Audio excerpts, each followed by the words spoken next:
Tá bom. É? Tá formando público. Posso anunciar?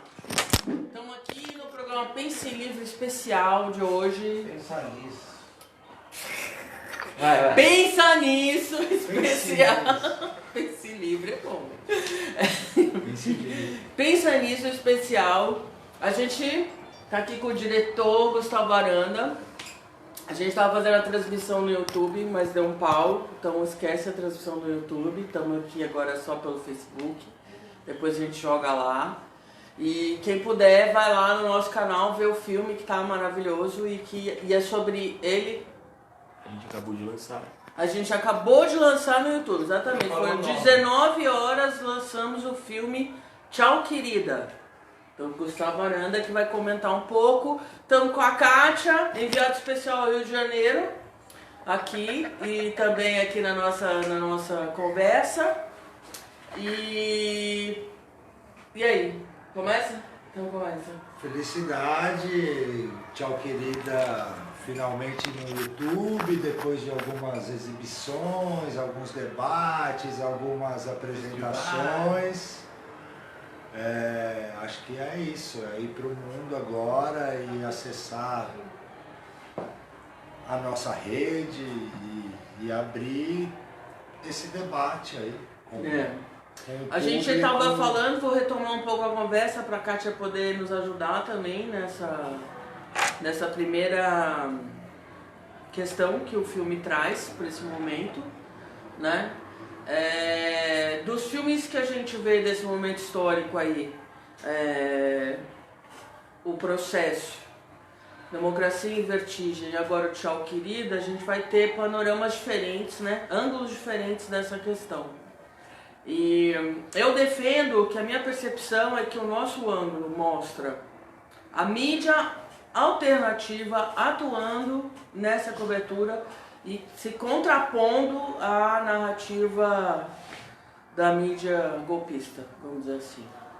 Eu acho que mostra um pouco disso, sim, mas eu acho que os filmes que foram feitos até agora, todos eles são feitos de dentro do palácio, de dentro dos grandes escritórios, de dentro dos gabinetes, e o nosso filme, acho que ele tem a coragem de mostrar a rua, de ir para a rua, de mostrar como essa disputa política se cristaliza no discurso popular, nos manifestantes, como essa divisão política que a gente sente e vive, como isso aparece no povo, né? E não só através da disputa institucional pelo poder. É importante dizer que os jornalistas livres têm essa diretriz, né, de estar com o povo, de estar no chão, de fazer as coberturas frente a frente ali de quem está de fato na rua e nunca ou por gabinete ou por helicóptero. Mas não é um filme que faz a propaganda da esquerda, que está ali para mostrar um lado da história, não. É um filme que vai visitar todos os eventos que tiveram, o acampamento verde e amarelo. Eu acho que ele traz um contraponto popular, trazendo uma gama de opiniões então acho que ele é honesto assim, em mostrar os lados da disputa política nesse campo popular, que é o nosso interesse, né? Quer falar, Cá? Então, eu na verdade, acho que vocês dois aí já fizeram uma bela descrição, né, do modo jornalistas livres de fazer criação de conteúdo e especificamente falando do filme, do Tchau, Querida, acho que, por exemplo, isso que a gente está fazendo aqui agora, essa nossa forma de conversar, de dialogar com a legitimidade dos fatos, é o modo dos jornalistas livres de ser, né? E, por exemplo, pensar nisso, esse programa que a gente tem feito aí semanalmente, para enfim, falar um pouco sobre o que a gente está pensando do que está acontecendo. E eu só queria, na verdade, perguntar um pouco para o Gustavo, falando desses filmes todos que estão sendo feitos agora, com a temática do golpe e tal. Tem as diretoras, a Maria Augusta Ramos no Processo e a Petra Costa no Democracia em Vertigem, falaram já um pouco sobre a questão mesmo do modo de construir o filme. Só um minutinho, gente. Parece que travou um pouco aqui com a Kátia. Opa, a Kátia voltou. Kátia, você repete um pouquinho? O modo de construir. Tá, repito. Eu queria que falasse um pouquinho, Gustavo, sobre essa questão do modo, né, como você construiu esse filme, que eu acho que é bem diferente do modo dos dois filmes que a gente tem aí, que são belíssimas obras, o Democracia em Vertigem e o Processo, porque tem um quê jornalista livre, né, de fazer. Então eu queria que você comentasse um pouco como é que foi isso. E eu queria convidar o Sato do Brasil para ampliar esse debate, porque eles têm histórias interessantes aí sobre esse processo. É um filme de guerrilha, né? É um filme feito na raça, é um filme que foi gravado em 6 dias, A gente começou a gravar aqui um pouco antes, quando votaram a abertura do processo. Eu já comecei a gravar algumas reuniões de pauta aqui de jornalistas livres, que acabou até não entrando no filme pela opção narrativa, mas ele é gravado em 4 dias, uma câmera alucinada que o tempo todo vai buscando os lugares onde estão os políticos, as pessoas, os eventos, as manifestações, e cobrindo o trabalho da imprensa também. Acho que a gente estava em 15 lá, né? Era uma equipe de 15, cobrindo o golpe, fazendo talvez uma das nossas maiores coberturas jornalísticas. E eu fiquei... Lá em Brasília, né? Isso, porque tinha as outras pessoas nos outros lugares também, Belo Horizonte, aqui em São Paulo, Rio, falando sobre isso também. E enquanto todo mundo estava buscando notícia, eu estava de fora gravando um filme. Foi meio uma forma como jornalistas livres trabalham. A gente tinha uma equipe de 15 lá, então a gente começou a dividir o que cada um ia fazer, né? Onde cada um ia estar.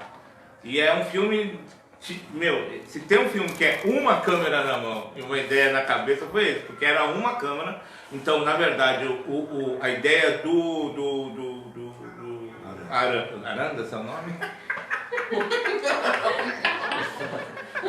É espanhol? Aranda, que falou, eu vou ficar no vídeo, vou fazer um filme disso. Já a ideia já era essa. Eu falei, pô, legal, vai lá, velho. Aí eu ficava fazendo a cobertura do lado da Vermelho, fazendo toda a militância contra o golpe, né? E teve gente que foi pro lado da direita, e outros tiveram acesso aos salões do Congresso na votação, e todo o ambiente, né, a transmissão da votação, tudo. Mas eu acho que esse filme, ele é muito legal, tem uma coisa muito legal que Você fez um puta a intuição, a coisa popular, de contar a história popular. Ali você já começa a ver todos os sinais Sim. do que a gente está vivendo hoje. Ali já começa a aparecer Eu acho que não, eu acho que cristaliza fascistas, nesse filme, já é cristalizado.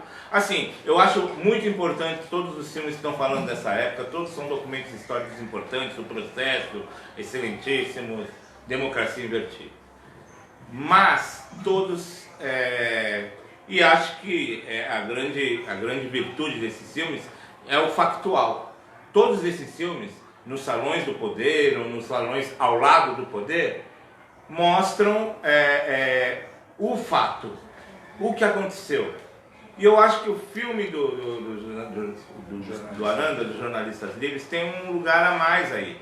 Que dentro dessa ideia na cabeça e uma câmera na mão, a gente mostrou muito um resultado que esse momento histórico ocasionou no nosso país, que foi uma divisão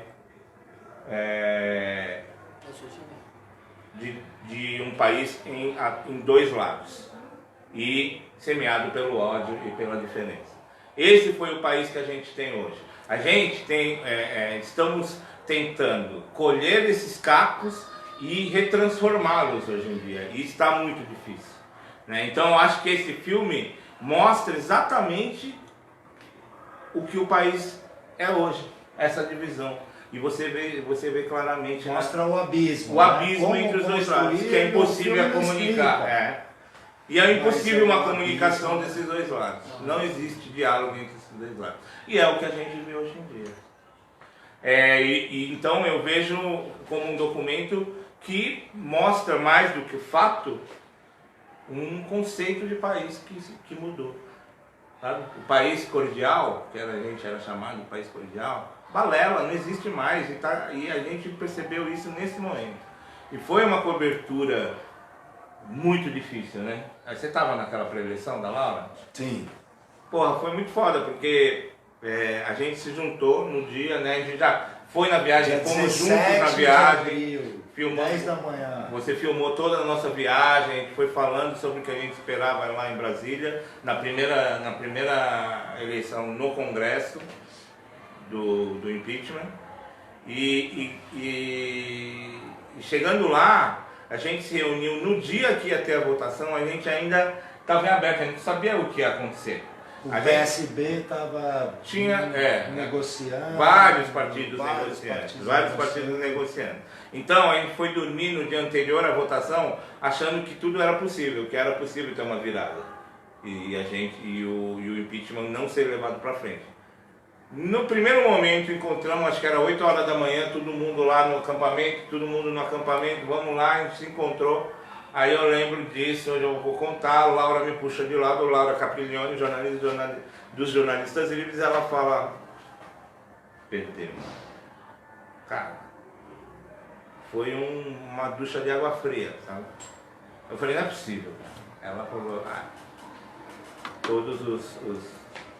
tudo foi tentado, os prognósticos tinham outras possibilidades, mas que na eleição a gente ia perder e o impeachment o processo ia continuar. Então, foi muito difícil. A gente já sabia o que provavelmente ia acontecer. Então, uma coisa muito além do possível que poderia fazer mudar esse cenário na votação. Então, foi muito difícil, porque era um contato direto com as pessoas, com o povo que estava em Brasília, né?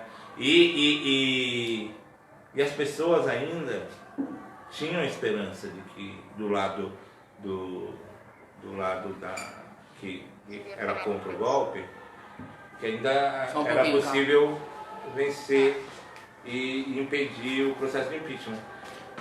Deixa Então, a Cá por falar um exemplo, pouquinho só. Sim. Fala, Cá. Limaram. Bom, e aí, Borsato, acho que você me transportou agora, a tua narrativa, tua narração me transportou agora para aquele dia, né? Eu lembro que tudo isso que você está falando me colocou muito na situação real, né? Sobre aquele momento lá. Eu lembro de estar ali no acampamento, no ginásio Nilson Nelson, ali no estádio lá em Brasília, né? A gente ali, e de estar entrevistando pessoas sabendo que a gente ia perder. E você disse aí agora, as pessoas tinham muita esperança, né? As pessoas, vou te falar, eu entrevistei pessoas que tinham certeza, estavam com toda a fé mesmo brasileira de que o impeachment não iria acontecer, de que ele não iria seguir para a segunda e terceira fase.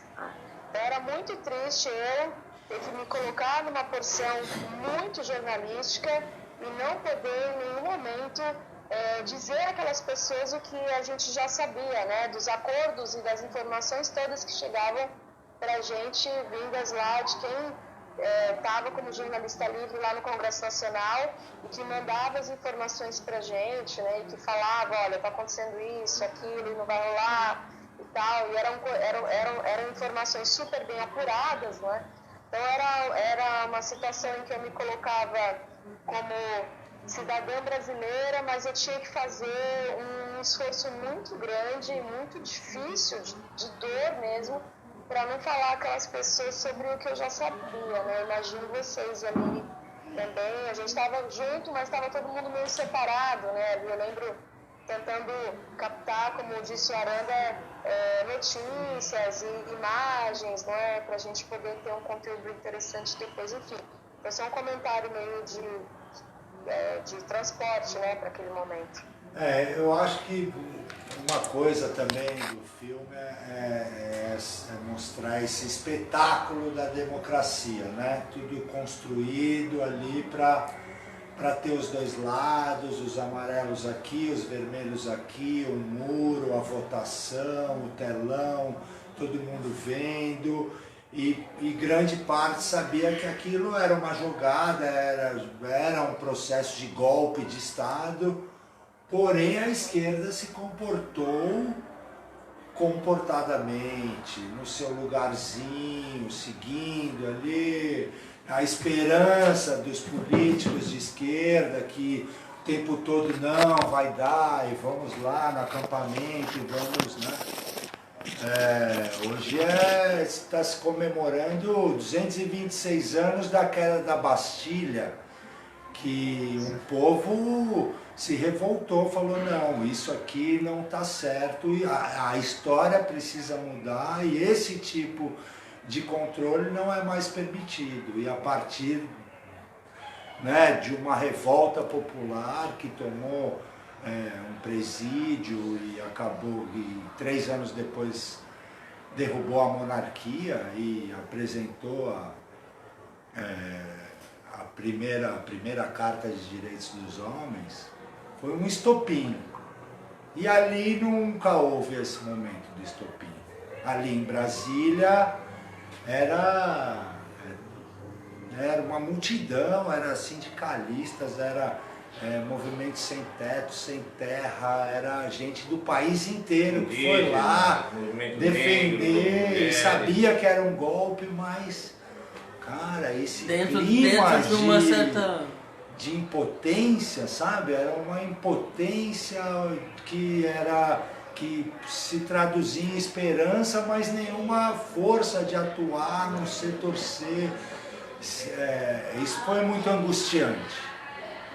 Não sei se o filme mostra isso, e não sei se é possível fazer essa crítica à esquerda também, que acreditou o tempo todo, depois do golpe, uma semana depois, o Lula foi na posse da Carmen Lúcia, sentou a 5 cadeiras depois do Temer, sabe? Então, e o Lula acredita até hoje que as instituições vão tirar ele da cadeia, que o STF vai livrar ele, que vai se fazer justiça e tal, tal. Então, assim, viver essa angústia do aceitar a injustiça pelo jogo democrático, foi difícil. Tem até um discurso que foi o Boulos, que foi um personagem super importante nesse momento, assim, de uma tentativa de radicalização dessa luta, desse momento, que falou exatamente, não deixaremos as ruas em nenhum dia, a gente deixou. Sabe, também. Então, foi muito tenso essa cobertura. Eu lembro de uma tensão gigante. E mesmo quando eu fui com você algumas vezes entrevistar alguns colegas da imprensa alternativa, né, Minoro, vários que a gente... Existia uma tensão de um momento que estava se perdendo ali, né? Todo mundo tinha uma sensação dessa. Então foi muito difícil. Eu via todo mundo que fazia a mídia alternativa e que lidava com direitos humanos e a esquerda, numa tensão gigantesca. E se alguém estava disposto a ir lá e queimar a Bastilha brasileira, eram os amarelos. Os caras estavam loucões, eles iam tirar a Dilma de qualquer jeito, fizesse o que fizesse. Era a gente, aquela não vai ter golpe. Espera só um pouquinho. Não vai ter golpe, não vai ter golpe, era um... Foi muito um processo... Eu não concordo, na verdade. Então, não, acho que estamos aqui para discordar. Mas... Não vejo. Mas deixa eu ver que a Kátia tem uma intervenção sobre isso. Tem, Cá? Na verdade, Aranda, você falou, os caras estavam loucões, né, os amarelos. Eu acho que, para além disso, uma coisa que o filme mostra é essa postura não política, né? A gente já falou isso algumas vezes, tal, mas só porque você citou essa coisa, eu acho que, para além disso, eles não tinham um conteúdo político para dialogar com quem era contra o impeachment da presidente Dilma Rousseff, não é? Ao passo que você já abre o filme com aquele senhor cantando o hino lá, e aí que eu não quero falar aqui, e aí já fazendo uma versão para combater o petismo, né? Que era, na verdade, um mote muito potente ali para eles, né? Era, na verdade, o conteúdo do que poderia ser, aspas, as discussões que permeavam o impeachment da presidente Dilma Rousseff. Tem um outro momento também no filme que uma senhora que você entrevistou fala que, olha, que se não tirar o PT, se não prender o Lula, que era a previsão do que aconteceu, né? Que se não prender o Lula, que se não tirar o PT, que se não impeachment a presidente Dilma Rousseff, de que o socialismo escancarado vai acometer todo o Brasil e que a democracia nunca mais vai voltar. Então, eu acho que, para além de não ter senso crítico, de não estar numa realidade, de não estar acordado para o fato do não Estado democrático de direito, essa galera não tinha qualificação política, né? Não tinha conteúdo político para discutir com, digamos assim, como você nomeou, com os vermelhos. Eu não sei se você concorda, mas eu estou querendo só fazer uma síntese do que você está falando, só para a gente... Porque tem outros assuntos aí para falar. Não, eu concordo também, não. Eles abraçaram o Cunha, eles abraçaram o Michel Temer, já sabiam que Michel Temer era um corrupto, já estava saindo notícias. E eles estavam dispostos a abraçar qualquer coisa. E esse é o interessante, né? Porque aí é quando o establishment vira civilização e a esquerda passa a defender o Estado democrático, as ferramentas de controle, que é o natural da direita, mas esses caras vivem um delírio tão louco mas eles nem de sabem fechar o STF com um cabo e um soldado. Eles entraram nessa criminalização da esquerda de forma tão corpórea que são pessoas perigosas, eu acho, assim. Mas eu concordo com a Kátia, não tinha conteúdo, cara. Na verdade, eram coisas que foram postas à mesa. Não existia, eu não acho que eram os loucões que estavam lá. Não, eles não tinham nenhum conteúdo político, era simplesmente repetir o que era falado, entendeu? Sim. Não tinha, pô, eu não via a força deles, não iam fazer porra nenhuma. Se soltasse a primeira bomba pro lado de lá, eles saíam correndo. Não tinha nada disso, brother. Lá não tinha. Agora, estava posta e já sabia, já era um caminho claro do que ia acontecer, e não, a esquerda não se preparou para isso. Sabe, a gente sempre ouviu o discurso de que não ia passar, o impeachment não ia nem ser votado, que o impeachment não ia ganhar, que a Dilma não ia sair, que o Lula não ia ser criminalizado e que o Lula não ia ser preso. Esse foi o grande problema, eu acho, assim. Não, também. Sabe, eu acho que a esquerda que não conseguiu,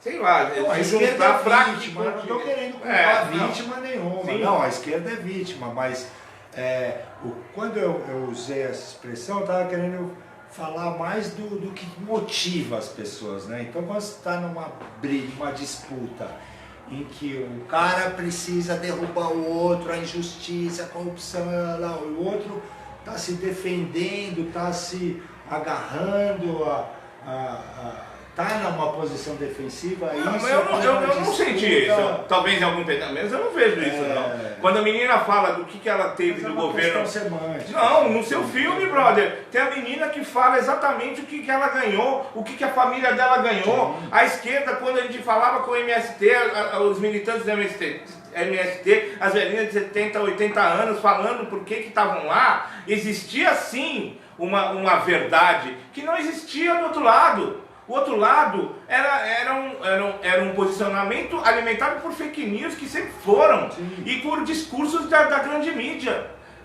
Enquanto que o que a gente vê do lado na esquerda, nos militantes da esquerda, era sim uma resposta contrária ao golpe pelos fatos que aconteceram nos governos de Lula e Dilma.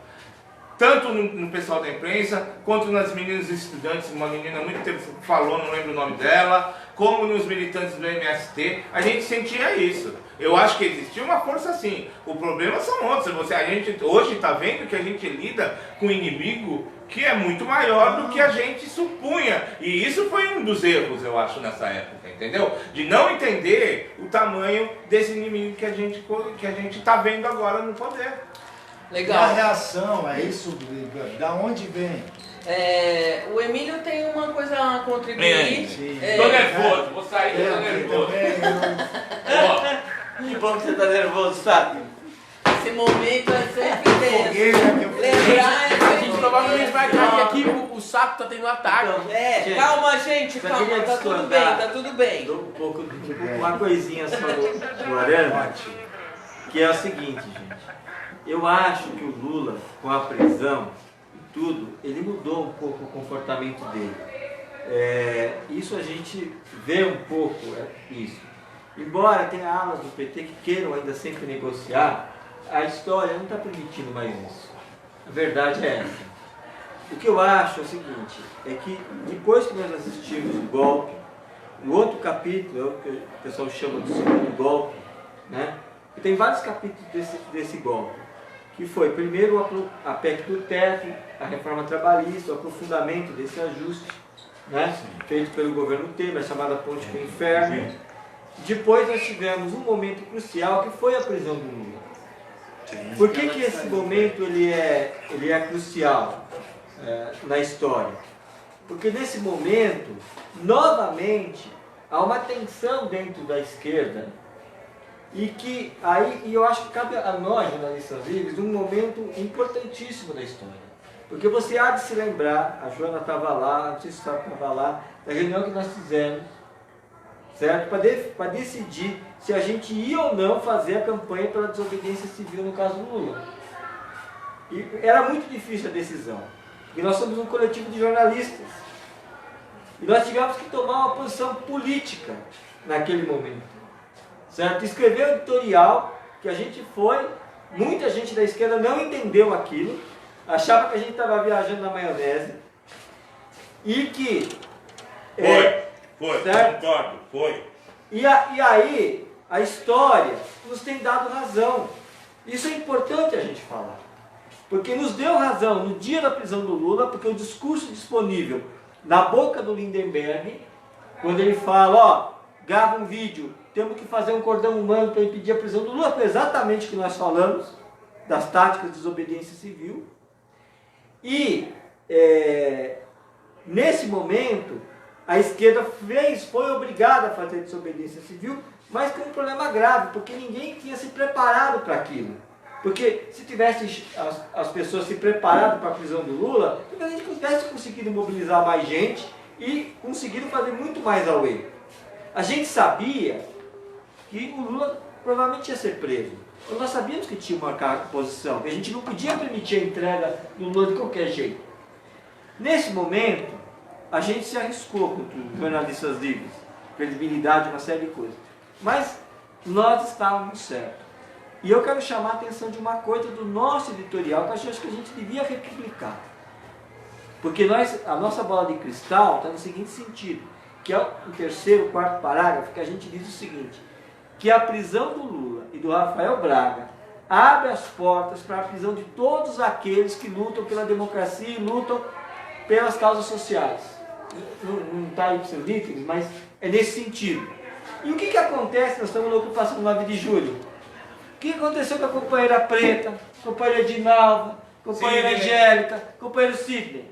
Foram presos por esse estado de exceção, por essa ditadura, vou falar claro as palavras, por essa ditadura do judiciário, certo? Que arruma qualquer pretexto para prender os seus opositores. Essa é a lição que o golpe, certo? E a prisão do Lula tem que nos dar. Nós, enquanto nós ficarmos presos a uma tática só de negociação, claro, ela tem que existir, faz parte da política. Mas nós temos que ter uma tática de mobilização, que eu acho que isso que é importante. Acho que a Kátia quer falar. A Kátia quer falar e o Lucas também quer entrar um pouco na Pode conversa, falar. né, Lucas? Desculpa que eu falei bastante, mas Pera aí. só para puxar o assunto. Não, mas... Hoje é, ó, 26 Messidor. Peraí. De julho no calendário revolucionário. Peraí, pode falar, Cá. 26 anos de comemoração Pode da... falar? Não, mas fala, vai lá. Então, só para dizer primeiro que... primeiro assim, antes de falar do negócio que o Emílio falou, da desobediência civil, parabenizar o Aranda pela direção do filme, ele, Vinícius Segal, acho que foi super importante, né, essa iniciativa deles terem, mesmo sendo um filme coletivo, um filme feito ali com o jeitão de jornalistas livres de ser, acho que os meninos brilharam, né, na direção, de ter uma iniciativa deles que é muito valorosa e que a gente tem que aplaudir sim, muito legal. E falar que o Emílio está muito bravo aí quando fala de desobediência civil. Estou achando o Emílio bravésimo falando, mas também dizer que esse editorial que foi escrito, publicado há semanas atrás, acho que seria importante quem não leu, ler esse editorial. Aí esse sim, esse não é modo loucura, não. Esse daí é modo realidade, não é? Mais uma vez, a forma como a gente estava encarando a realidade daquele momento, não é? Quando o Lula estava prestes a ser preso, né? E dizer que acho que a gente poderia, não sei se alguém mais quer falar do filme, mas a gente poderia talvez já passar para outro tema, porque a gente já está se alongando e acho que as pessoas estão querendo ouvir a gente mais sobre, por exemplo, a questão da Vaza Jato, né? Eu só queria tirar o Lucas quer entrar só eu queria ouvir um pouco dessa mais uma intervenção Porque sobre o filme. Enquanto a Helena estava fazendo, eu também estava lá cobrindo, eu transitei pelos dois lados também, e eu queria pegar essa impressão que você teve entre os dois lados, para ver se a gente compartilha a mesma impressão entre o lado vermelho e o amarelo. Mas qual que é a Que questão? essa questão do amarelo ter mais vontade mesmo e de ser mais fora louco Dilma, disso. fora Dilma. Eu lembro um pouco, eu participei da derrubada do Collor. Eu também fui cara pintada. Eu também. Então, também 92. E a gente, sei lá, sabe da motivação de ir pra rua para combater uma injustiça que fica muito clara pra gente, que acho que a Globo desde 2002 constrói isso, constrói a criminalização dos partidos de esquerda, principalmente do PT. Então, nesse momento, né, da disputa, eles estão no Fora Dilma, mobilizados, um mês antes, fazem uma manifestação com apoio da Globo, que mudou o horário do futebol, mas levou 1 milhão de pessoas para Paulista. Isso dá um sentido simbólico poderoso. E a gente já vinha do não vai ter Copa, teve, não vai ter golpe, não vai ter aumento, teve o aumento da passagem. A gente veio numa construção de derrota popular ali, culminando nesse lugar, em que a gente era a maioria ali, mas... Não tinha força. Cara, é isso. Aonde está a reação? Onde está a nossa força de rua, a nossa força de gritar, de mobilizar? Não, jamais. Eu estou sempre lá, ganhando ou perdendo, a gente vai estar lá, gritando e vai estar...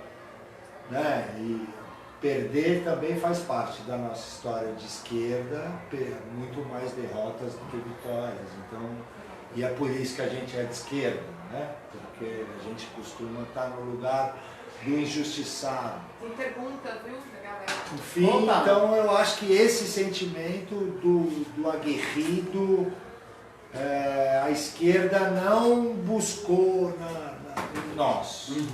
Buscou mobilização, mas não esse aguerrimento, essa... não sei se o que eu estou falando tem sentido. Não, é que eu percebi não é que não tinha, acho que sinceridade de discurso, realmente Peraí, volta aí. tinha uma diferença brutal entre os dois campos.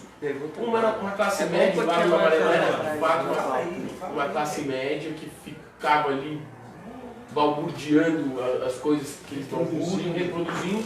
Mas é isso, eu acho que perfeito, entendi. Eu não tinha entendido bem esse ponto, mas é isso. O cansaço, parece que era uma sucessão de cansaços, né, de derrotas que levaram a um esgotamento. Por mais que tivesse mobilização, ela não tinha um... Perfeito. Vou fazer uma... lutar contra a institucionalidade, lutar contra a polícia, contra... Temos um caminho ainda para refletir sobre isso.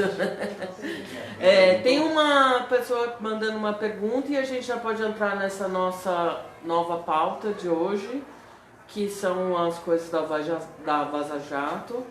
Aí a Maria do Carmo Couto mandou pra gente o seguinte: a Vaza Jato não vai dar em nada? O que vocês acham do que houve em Paraty? E a mensalidade das universidades públicas? Obrigada. A cobrança, né? As camisas amarelas invadiram Paraty. Obrigado, Maria. Vamos ver se a gente consegue dar conta aí da sua pergunta. Quer que Deu um chute aqui. responda? Vamos Cátia começar? vai Quem vai começar? Quer começar, Kátia? Na verdade, eu tô com tanta vergonha, gente, na boa, assim, dessa coisa da Vaza Jato, porque a gente está no capítulo 10, né, e cada hora que você tem um pedaço dessa novela horrorosa, né, que o Brasil está sendo obrigado a vivenciar, você tem uma vergonha maior, né, sobretudo, enfim, de coisas que a gente já tinha falado lá no começo, né, sobre quem a gente sempre falou, a gente sempre, não é profecia, não é profética fala, mas a gente já fazia alguns alertas importantes sobre o perfil, especialmente do Deltan Dallagnol e do próprio Moro, né? Então não é, ao mesmo tempo que causa vergonha, não causa muita estranheza, né? Isso tudo que está acontecendo. Essa história do 400K é pavorosa, é bizarra, é vergonhosa, é vexatória, assim como esses vexames todos que o presidente Bolsonaro tem feito a gente passar perante o mundo, a exemplo da questão do G20, mesmo o acordo lá com o Mercosul, ele tendo saído meio que por cima, não sei o quê, mesmo assim, toda a postura dele e da turma que o segue, da turma que construiu o golpe ali já pensando na eleição desse cara, desse presidente, é realmente muito constrangedor. Então, eu sinceramente, Kátia, não gostaria muito de entrar no detalhe da Vaza Jato. Eu acho, de verdade, que agora, com esse café pequeno, que é o Deltan Dallagnol, eu respondendo a Maria do Carmo, né, um pouquinho, eu acho que agora a gente pode começar a ter algum resultado, né, porque O Moro, que era um café maior, não era café pequeno, já se afastou. E o doutor Dallagnol, que era, na verdade, o cara que eu achei que, sabe aquela pessoa que tá pronta ali numa história junto com os caras grandões, e aí o pequenininho que leva a culpa? Eu achei que, desde o início, ele que ia muito sofrer com os vazamentos muito mais do que o Moro, dos vazamentos dessas conversas aí. Mas agora eu acho, Maria do Carmo, que vai começar a surtir algum efeito. Eu acho que é muito, muito cedo, né, pra gente falar. Talvez nas próximas horas, amanhã de manhã, a gente tenha mais novidades sobre como é que Deltan Dallagnol vai se pronunciar perante isso. Isso, claro, se ele se pronunciar, porque na semana passada ele já fugiu da raia, né, na sabatina a qual ele foi convidado ali para falar lá em Brasília. Minha opinião. Então, vamos falar um pouquinho sobre a Vaza Jato, mas a gente tem que entender uma coisa. Primeiro, qual é a tática que o Breno está usando? Está usando a mesma tática que a imprensa usou contra nós. Certo? Ele sempre deixa entreaberto que vai vir mais bomba. E o outro lado vai ficando apreensivo. Foi o que a gente sofreu, né? O tempo todo, nas várias histórias das denúncias contra nós. De um lado, isso tem uma questão importante, porque isso sempre vai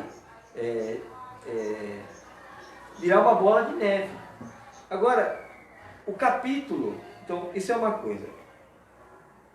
A questão é que a Vaza Jato sozinha, gente, não consegue derrubar toda a estrutura, ela pode desmoralizar e nos ajudar no movimento de rua. O problema é que a esquerda tem que ir para a rua. Então hoje, à tarde, às 3 horas da tarde, eu estava cobrindo os coletivos que estavam fazendo a coleta de assinaturas pela liberdade do Lula e contra a reforma da Previdência. Pena que não tinha o abaixo assinado pela liberdade dos companheiros da moradia. Eles estavam na rua, colheram mais de 300, 400 assinaturas hoje na Paulista e muita gente assinando, certo? E os relatos dos companheiros que estavam lá eram: a situação está melhorando. Eu vi, por exemplo, jovem dizendo, e não vou dizer o que eles disseram, porque eu estava entrevistando ele, a gente falou o seguinte, que a matéria de hoje tem um lado profundamente desmoralizador para o Dallagnol. Qual que é? É que no meio da matéria aparece uma conversa na qual ele diz que vai colocar os familiares dele e abrir uma empresa. E aí depois ele diz: mas se forem investigar, vão querer saber se a gente gerenciava, porque isso é crime se ele gerenciava. A questão é o seguinte, gente. Do ponto de vista, eu vou discutir do ponto de vista ético. Isso que eu acho que é o mais terrível dessa história. Cabe a um procurador da República defender e fraudar, fazer os familiares laranja para ele, porque quem usa sócio oculto, certo? É quem está nos esquemas de bandidagem. Esse é o caso grave. Isso é a desmoralização total das instituições. Porque o doutor Dallagnol deveria seguir a lei,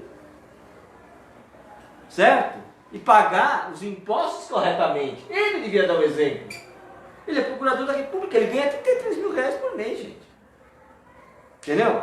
Então, eu acho que esse é o grave dessa história. Eu nem quero discutir a questão da investigação, se ele gerenciava, porque isso abre toda uma investigação, certo? Que tem que... Ele usava a secretária. Usava tudo. Para fazer a contabilidade é uma dele, ele comprou dois apartamentos.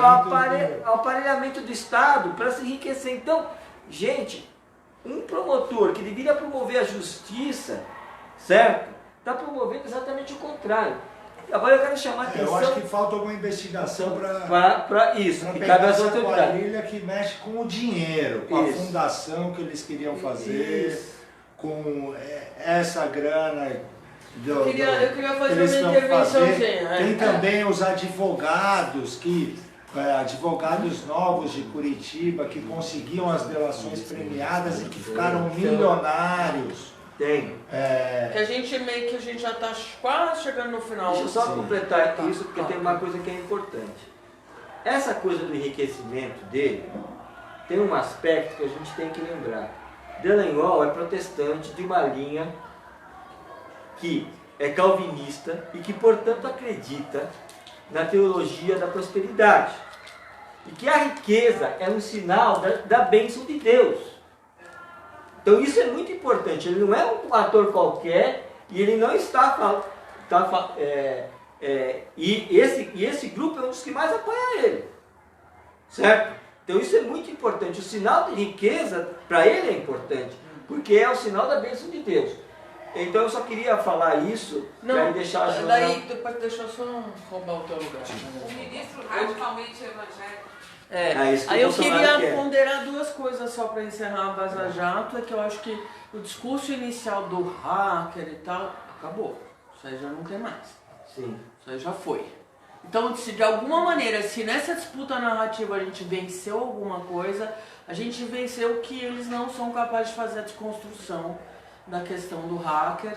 E não adianta o Sérgio Moro ficar repetindo que nem um papagaio, porque já virou piada nacional isso também, então já passou.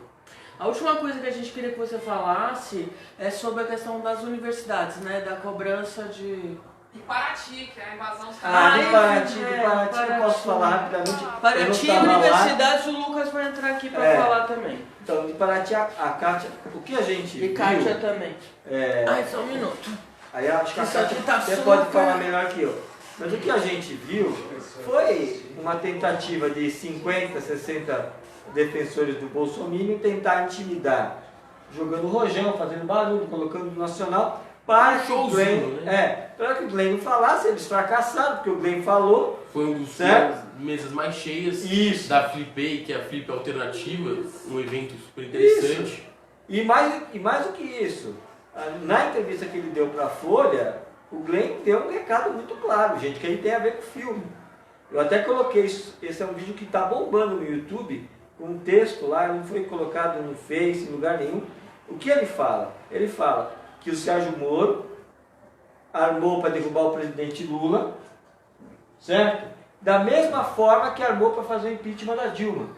Significa isso? Ele está dando um recado muito claro que no período do Telegram que tem essas comunicações, tem as comunicações sobre o golpe. Certo? Que tem a ver com o filme do Aranda. Só vou dar um Esse detalhe aqui. Opa, Isso vamos é. sentar pra cá. Vem cá. Na semana, Senta aí, Pode Um mês sentar, antes, senta, senão não, você não não, entra em não quadro. termina, Não, só senão você queria não dar entra em um- quadro, vai. uma semana, um mês antes do processo, lá em Brasília, teve, em fevereiro, no final de fevereiro, o primeiro depoimento do Lula, que foi cancelado lá na Barra Funda, e aí, um mês depois, a condução coercitiva, que ele não tinha se negado a dar depoimento, estava marcado na Barra Funda, os caras fizeram a condução coercitiva. Uma semana depois, a Globo inflou a maior manifestação, depois vieram os vazamentos. Tem toda uma sequência, É, né? isso, Lula- Tá roteirizado, né? Gilmar Mendes caçando o ministério do Lula, e aí Legal. tá armado o golpe. Não, e esse não dá para roteiro dizer que o Sérgio Moro não participou ativamente do golpe. Claro. Não, é interessante que esse roteiro é um roteiro de criminalização não só da Dilma naquele momento ou do Lula, de criminalização do petense, né? Quanto ator político. As maiores lideranças da presidente em questão, a Dilma, e o maior quadro político do Brasil vivo até hoje, o Lula, que estavam sendo ali procurados e de forma supostamente independentes. O Moro numa primeira instância, a Dilma pelo Congresso, então... E eles E foram sobre as encaixando. universidades, em 2001, antes do Lula assumir, as universidades federais passaram 8 meses em greve. Era um sucateamento. Se o Lula não ganhasse menos, né? o Menos Serra, não tinha mais universidade federal. A gente passou a maior greve, foi no último ano do governo. Pergunta. E a partir disso o Lula construiu 18 universidades, 200 e tantos campos e tal. E hoje o que voltou é isso, é a mesma política neoliberal que vão acabar. A proposta é acabar com a universidade. Não, e um dos maiores perigos, porque essa proposta que está se falando, que vai ter essa semana que vem com os reitores... Deixa eu só fazer colocar um comentário aqui da... Calma, gente, deixa o Lucas terminar. Desculpa. Não, mas... Fala aí. Bom, que é essa mudança jurídica de estrutura da universidade. Então ela vai poder ter mensalidade, não vai deixar de ser uma universidade pública, não vai ser privatizada, não vai ser vendida, mas vai poder ter cobrança de mensalidade, vai poder também mudar a seleção de professores. Então vai ser esse processo de sucateamento mesmo. Não vai ser uma privatização logo de cara, vai ser uma destruição lenta ao estilo neoliberal PSDBista, que já é super experiente em destruir a educação. E é o que a gente espera da nova batalha. Lenta, gradual e restrita, né? Já tem vários Peraí que a Kátia vai falar, da educação para defender essa... Deixa a Kátia. Qual é o comentário? Deixa eu só, Kátia, antes dessa coisa, qual é o comentário? A leitora pergunta sobre os militares, mas a gente não vai conseguir dar conta... Ela fala, os militares estão no poder, o que fazer? Mas a gente talvez não dê conta disso agora, né? Eu acho que pode ser no próximo pensar nisso. Legal, vamos fazer essa pauta, trazer gente. Da Suelene Angélica, né? Tô vendo aqui. Isso, legal. Também, tô aqui do meu lado. Então, só queria falar uma coisa sobre essa reunião do Ministério da Educação com os reitores. Que legal isso que vocês falaram, bem lembrado do ponto de vista da ação, né, que o ministro pretende fazer com os reitores, mas eu estou temerosa a essa reunião, falando um pouco do ponto de vista do não Estado democrático de direito que a gente vive agora, né? Eu acho que nunca na história do Brasil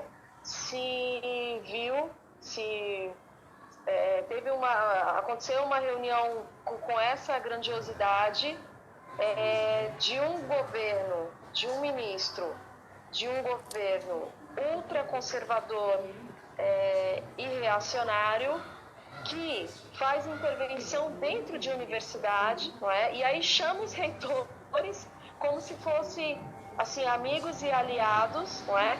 Para anunciar um pacote desastroso na pasta da educação.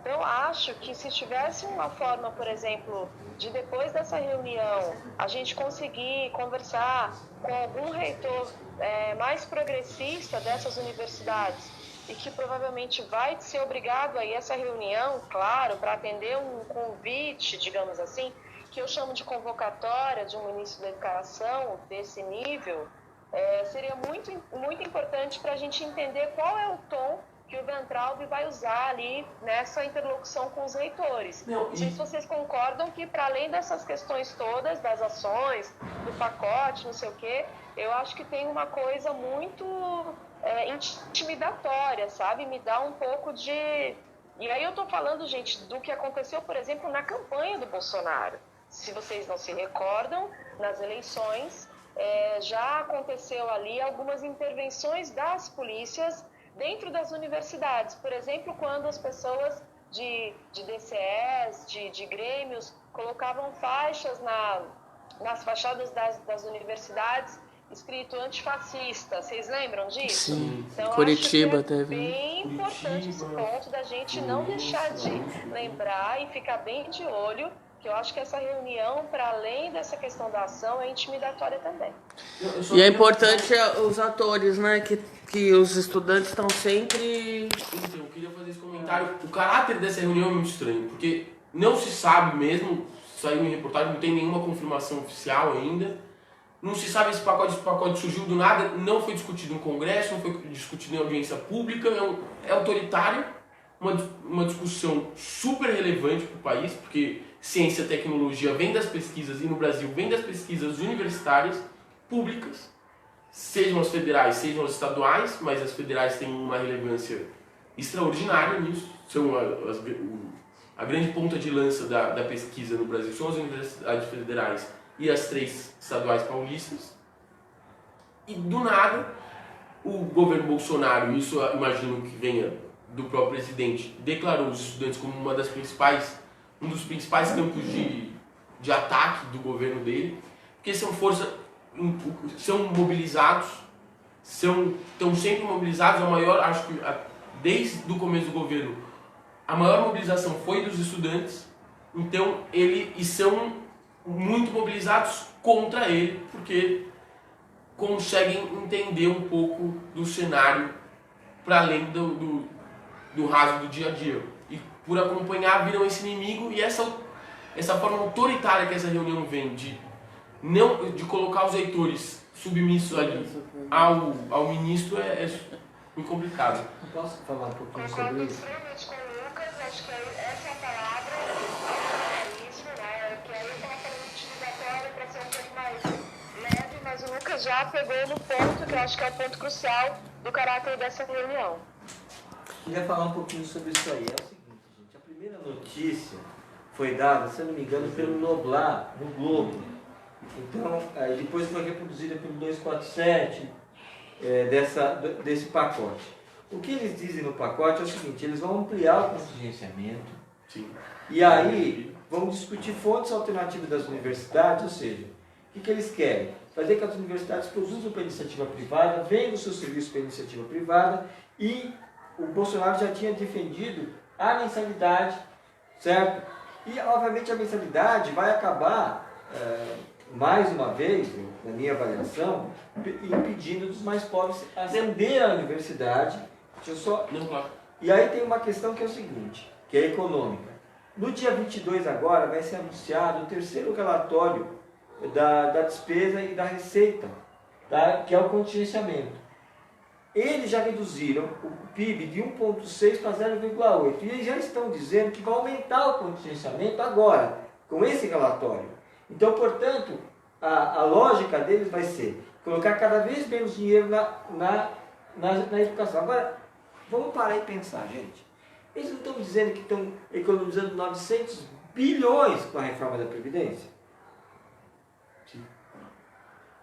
Então esse dinheiro não vai ser para melhorar a educação, não vai ser para melhorar a saúde. O que vai ser? Para pagar os banqueiros. Então, quando nós ficarmos nessa lógica, certo, de um país vendido aos rentistas, nós vamos ter cada vez menos dinheiro. Queria complementar sua fala, Emílio, com uma pergunta que veio aí, que é: como a esquerda deve agir diante da crescente concentração de renda, aumento da desigualdade social, reais problemas no país, num cenário onde a maioria da população que é pobre, protestante, acredita que dinheiro é igual a uma bênção divina? Bom, essa é difícil, essa pergunta. Eu vou dizer para você o seguinte. Só completar uma questão com relação à universidade, só para finalizar, daí eu já troco de novo com alguém.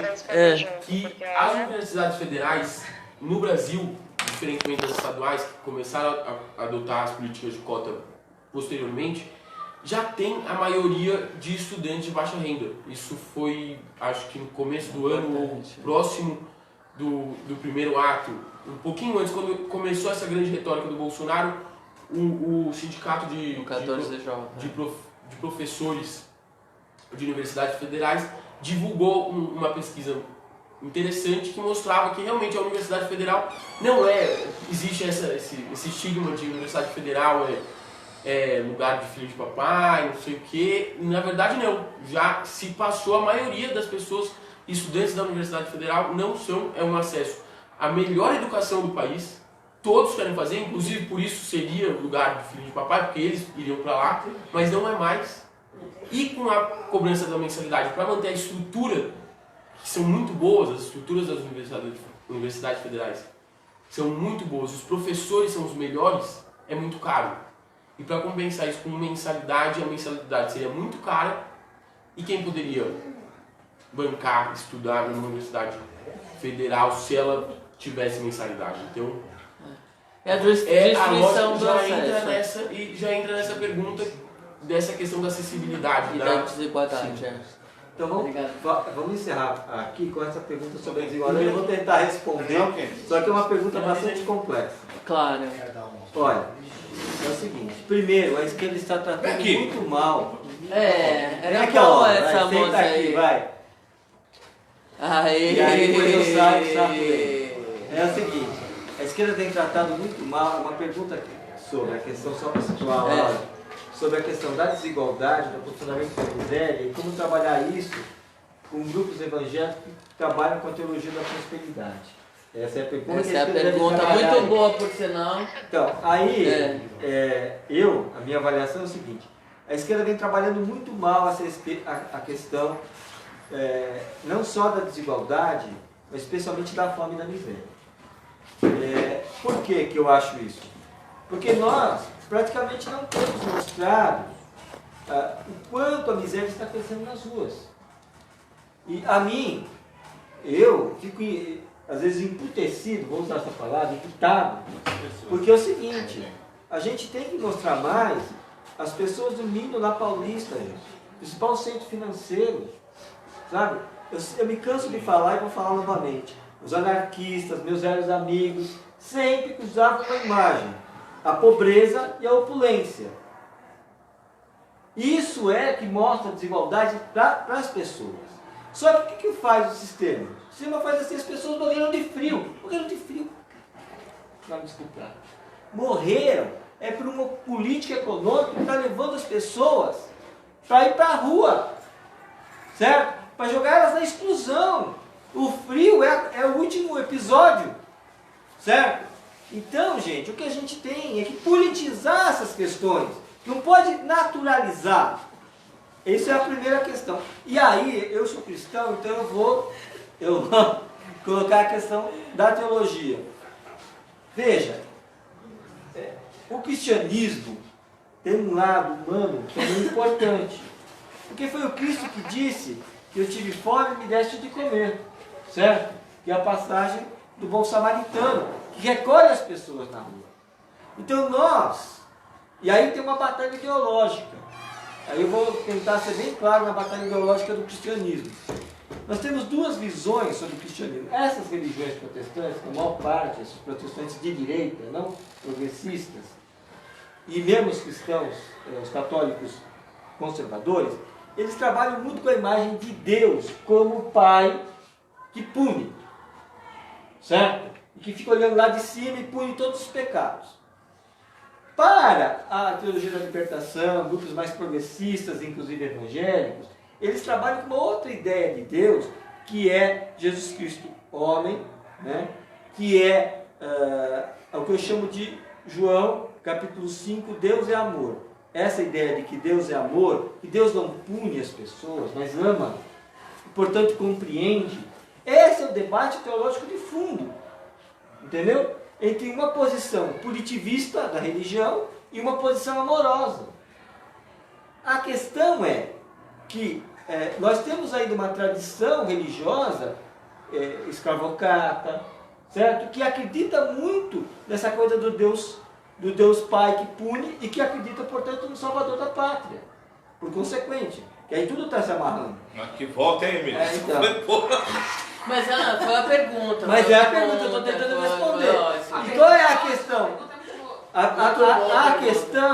A questão é que nós, da esquerda, temos que também ter uma perspectiva mais amorosa e olhar para as pessoas, as dificuldades que elas estão. Sabe o que acontece? Eu estou emputecido nos grupos do WhatsApp, porque o nego fica falando assim, porque a direção, o cacete, a quatro, todo mundo é responsável. Mano, vai pra rua, maninho. Vai ver as dificuldades que as pessoas da periferia estão, tendo que vender chocolate para sobreviver, e aí você vai entender porque que elas não estão na mobilização.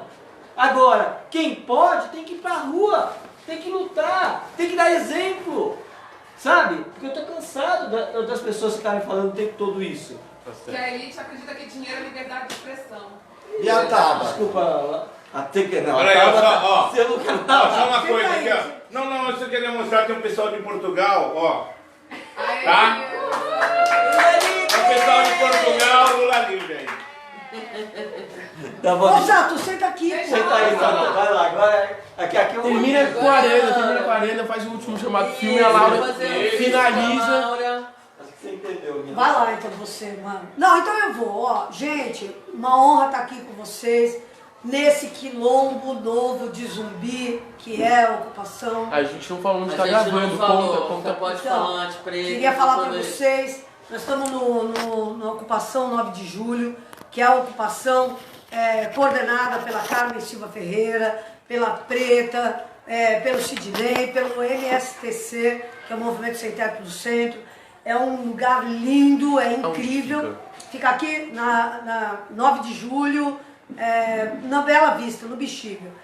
É uma honra estar aqui nesse local, que tem essa história de luta, essa tradição de luta, e que nesse momento está passando por essa dura provação, que é ter as suas principais lideranças ou presas ou sob ameaça de prisão iminente. Isso é só para a gente entender de uma vez por todas que não é o Lula que está preso, gente. O Lula está preso. Nós estamos na campanha Lula Livre, como o Sato veio, trouxe a bandeira aqui, estamos na campanha Lula Livre. Mas é preciso entender que a direita não veio para prender o Lula só. Ela veio para prender todos os movimentos sociais, todo mundo que luta por justiça, por todo mundo que luta por um mundo menos desigual. Enfim. Quem sobrevive também. E é uma turma que está fazendo, ó, tá se virando nos 30 ali para pegar e sobreviver. A gente sabe que a cidade de São Paulo está lotada de gente, moradores de rua, população de rua, é a população que mais cresce em São Paulo. E quem são essas pessoas que estão indo para a rua? Não é vagabundo, não é craqueiro, não é... Embora essas pessoas mereçam toda a nossa solidariedade, são pessoas que até ontem estavam trabalhando e que com essa crise econômica brutal que nós estamos vivendo, estão sendo expulsas de suas casas e tal. Portanto, nós estamos aqui num local que é o local da resistência, né?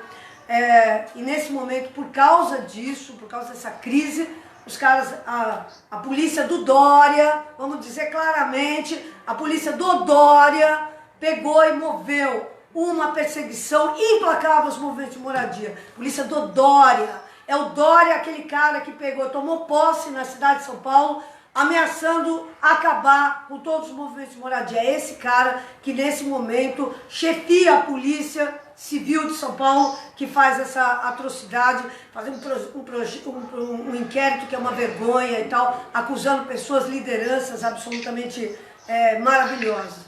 Nós jornalistas livres, nós podemos dar o nosso testemunho. A Carmen é uma das mulheres mais honestas que eu conheci em toda a minha vida. A Carmen não é uma pessoa de duplicidades, de mumunhas.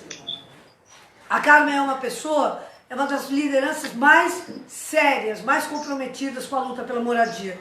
Então, eu queria, nesse momento, para falar do nosso filme, né, eu queria dizer o seguinte: o impeachment da Dilma, a prisão do Lula, a prisão da Preta Ferreira e o mandado de prisão contra a Carmen, isso tudo é uma coisa só.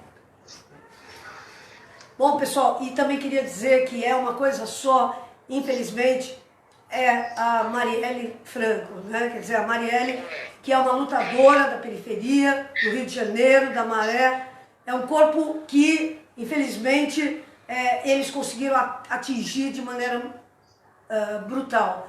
Nós estamos aqui na resistência, junto com esse movimento. Então a gente queria chamar vocês, caras, que estão assistindo essa transmissão. Gente, precisamos de ajuda. Esse movimento de moradia precisa de ajuda. Sabe, não adianta ficar todo mundo na internet assistindo filminho, embora seja até um filme muito bom como o filme do Aranda.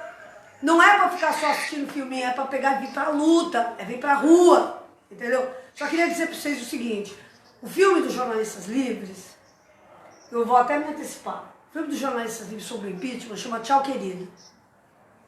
Foi feito pelo Gustavo Aranda, pelo Vinícius Segala. É um filmaço, gente, é um filmaço porque ele fala de uma coisa que, curiosamente, todos os filmes, foram feitos vários filmes sobre o impeachment, Agora, esse filme do Gustavo e do Vinícius é o único filme que mostra o povo. Gente, é muito engraçado isso, não é? Sabe, você não acha engraçado isso? Acho. Não é engraçado? É assim, Acho. é como se o impeachment, em várias narrativas que teve, é como se o povo Não tivesse O importância. povo não tem a menor importância. Só o que interessa é o que passa. É o que se passa no Congresso, é o que se passa no Palácio, é o que se passa não sei lá, é o que se passa nos carpetes. Um filme dos Jornalistas Livres é o único filme O carpete é grama. que vocês vão assistir em que o carpete é a grama da esplanada dos ministérios. O Gustavo Aranda fez questão de ir lá entrevistar os caras de verde e amarelo, os caras que estavam com a camiseta da seleção, e entrevistar os caras que estavam com as camisetas vermelhas da CUT, do PT, da Frente de Luta por Moradia e por aí vai. Ele fez questão de entrevistar e vocês vão entender tudo sobre por que nós estamos vivendo essa bagaça horrorosa, esse pesadelo que nós estamos vivendo, entendeu? Quem são esses caras? Quem são esses caras que ganharam? E a grande tragédia que foi aquela turma maravilhosa que estava ali de vermelho, infelizmente eles terem perdido. Eles somos nós. A gente estava lá cobrindo essa história com um amor e o coração apertado, sofrendo junto com aquelas pessoas todas. Porque elas não estavam lutando pela presidência, elas não estavam lutando por um carguinho no governo. Essas pessoas não estavam lutando por isso, elas estavam lutando pela ideia de um país mais justo. Então, um filme dos Jornalistas Livres chamado Tchau Querida. Tchau Querida é um termo ambíguo, né? Porque a direita usou esse Tchau Querida, mas a gente também... A Dilma era uma querida ali para nós. Esse filme é um filme... E é como o Lula sempre se despedia dela. E o Lula, exatamente, sabe? Muito bom lembrar. O Lula sempre se despedia da Dilma no telefone falando tchau, querida. É uma homenagem ao Lula, é uma homenagem à Dilma, é uma homenagem a todos aqueles lutadores que foram de vermelho lá, de ônibus, de carona, de caminhão. Os Jornalistas Livres mesmo foram para lá. E só um detalhe, né? Porque alguma liderança desta própria ocupação, quando chegou de ônibus lá na segunda votação do Senado e viu que era um jogo de cartas marcadas, que nada ia acontecer e que ninguém ia invadir o Congresso, Ocupar. falou, então vamos embora, eu vou entrar no ônibus e eu não vou ver palhaçada nenhuma, eu vou me mandar embora. Gente, porque a política real é isso. que move essas pessoas, é difícil você lidar se você fazer papel de um ator de um jogo que De já cartas está marcadas. definido. É isso, gente. É um Então é filme... ocupar a política, é ocupar a rua, é estar aqui, é vir conhecer a Todos realidade os dessas espaços. pessoas. Vem Ocupar aqui, Sal. todos os espaços. Ah, não precisa Ocupar e isso, gente. resistir. E ó, vocês, promotores, esquece 400k, vai atrás de grileiro, vai atrás de especulador imobiliário, vai atrás de delegado corrupto. Não, vai atrás de palestra, não, de ficar rico. Não, é uma vergonha. Nós estamos- Trabalhar, Não. trabalhar. Não, e o Ministério Público, gente, esse Ministério Público, o Ministério Público está acusando as lideranças do movimento de moradia. Gente, acorda, porra! Acorda! Esse movimento de moradia é um movimento das pessoas mais pobres da cidade de São Paulo. Não é assim, olha, aqui tem muito dinheiro, aqui tem grana, aqui não tem Vai grana. dar palestra na Coab, meu amigo? Aqui sabe o que é? Aqui é tudo reciclagem, precisava mostrar para as pessoas verem. Aqui essa ocupação, sabe com que ela é decorada? Pessoal, ó, ouve, vem pra cá. Essa ocupação é decorada com o que eles chamam no movimento de moradia de shopping rua. O shopping rua, sabe o que é? É você andar, os moradores da ocupação, eles andam pela cidade olhando as caçambas e pegando os restos da caçamba e transformando em móveis para suas casas. É um movimento lindo. Agora, esses promotores, em vez de virem aqui para conhecer o que é a força desse movimento, o que é a integridade, a honra desse movimento, porque a gente tem que falar de honra. Porque o que eles estão fazendo agora, gente, é incrível. Antigamente, na época da ditadura, eu vivia a ditadura. Na época da ditadura, a coisa funcionava assim. A ditadura ia e prendia um cara, ele era preso político. Ele sendo preso político, o que acontecia? Ele virava automaticamente herói de uma turma inteira, que era no Nós, entendeu? O Hélio Oiticica tinha um famosíssimo, né? Um famosíssimo lambe-lambe, que era escrito assim: seja bandido, seja herói. Né? Seja marginal. Seja marginal. Desculpa, seja marginal, seja herói. Ou seja, o que esses caras estão fazendo hoje é o seguinte: eles pegam um movimento de luta, um movimento por direitos, e eles pegam e querem desonrar, querem transformar essas pessoas em bandidos. Na verdade, eles não são lutadores por um mundo mais justo. Não é, e que se colocam no lugar que o poder público não vai. Porque hoje em dia, aqui na ocupação 9 de julho, outras ocupações do MSTC e existem outros movimentos bem organizados também, você não fala só de moradia. Quando você fala de moradia, você fala de educação também. Se você vier conhecer aqui as outras ocupações do MSTC, a educação é parte integrante da ocupação de moradia. E também a saúde também e cultura também.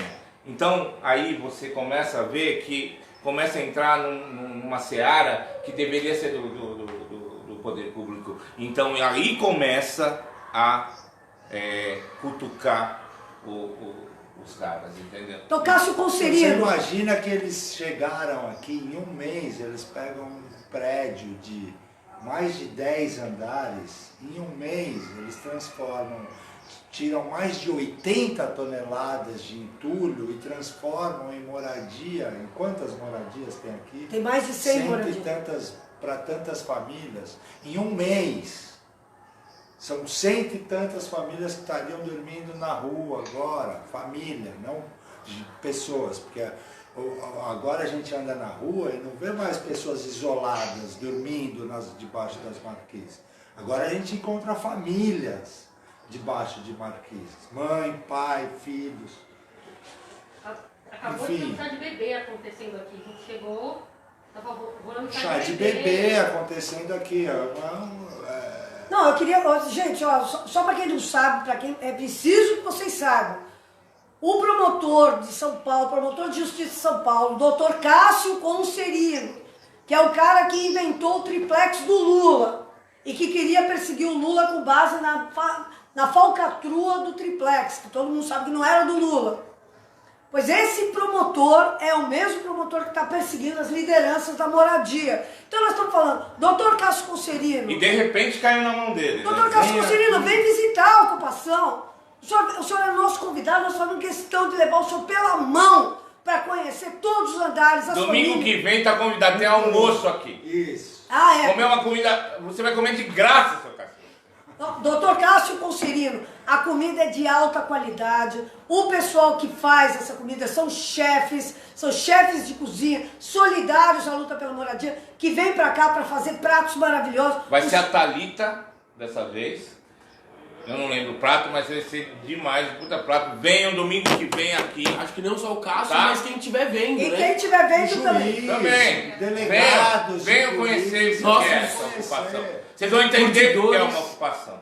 O que é a luta por moradia, o que é a luta por educação, por saúde e cultura também. Pessoal, todo mundo convidado, não é só o Cássio Conserino não. Todo mundo convidado pra vir apoiar aqui a luta por moradia. A Cá vai falar alguma última coisa? Vem do Rio de Janeiro pra cá, não, cara?